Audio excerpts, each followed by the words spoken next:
ഇങ്ങനെയൊരു ടെസ്റ്റ് നിങ്ങൾ ഒരിക്കലും ചിന്തിച്ചു കാണില്ല.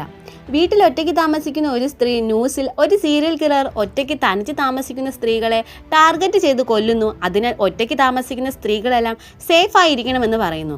ആ ന്യൂസ് കണ്ടുകൊണ്ടിരിക്കുമ്പോഴേ ആരോ കോളിംഗ് ബെല്ലിൽ അടിക്കുന്നു. അതിനാൽ അതാരാണെന്ന് ക്യാമറയിൽ ചെക്ക് ചെയ്താൽ അവിടെ ഒരുത്തൻ ക്യാമറയിൽ ഫേസ് കാണിക്കാതെ നിന്നിട്ട് ഫയർ അലാം വർക്കല്ലാത്തതിനാൽ ചെക്ക് ചെയ്യാൻ വന്നതാണെന്ന് പറയുന്നു. എന്നാൽ ആ സ്ത്രീയും ഞാനൊരു കംപ്ലൈൻറ്റും ചെയ്തിട്ടില്ലെന്ന് പറയുമ്പോൾ ഇങ്ങനെയാണ് ഈ ബിൽഡിങ്ങിലുള്ള എല്ലാവരും പറയുന്നത്, എനിക്ക് ടൈമില്ല, എനിക്ക് വീട്ടിൽ പോകണം, വേഗം കതകു തുറക്കുന്ന ഫേസ് കാണിക്കാതെ പറഞ്ഞുകൊണ്ടിരിക്കുന്നു. അവളും പേടിച്ചുകൊണ്ട് ഡോർ തുറക്കുന്നു. വീട്ടിനുള്ളിൽ വന്നവൻ അവളെ പേടിപ്പിക്കും പോലെ വന്നിട്ട് ഫയർ അലാം ചെക്ക് ചെയ്തിട്ട് പുറത്തേക്ക് പോകുമെന്ന് കരുതിയാൽ നേരെ റെസ്റ്റ് റൂമിലേക്ക് പോകുന്നു. അതിനാൽ ഇവനാണ് ആ സീരിയൽ കില്ലർ എന്ന് കൺഫേം ചെയ്തിട്ട് അവനെ അറ്റാക്ക് ചെയ്യുന്നതിനായി ഷോക്ക് കൊടുക്കുന്ന മെഷീൻ എടുത്ത് ബാത്റൂമിന് വെളിയിൽ വെയിറ്റ് ചെയ്തുകൊണ്ടിരിക്കുന്നു. എന്നാൽ അവൻ പുറകിലൂടെ വന്ന് അറ്റാക്ക് ചെയ്ത് അവളെ കൊല്ലാൻ ഒരുങ്ങുന്നു.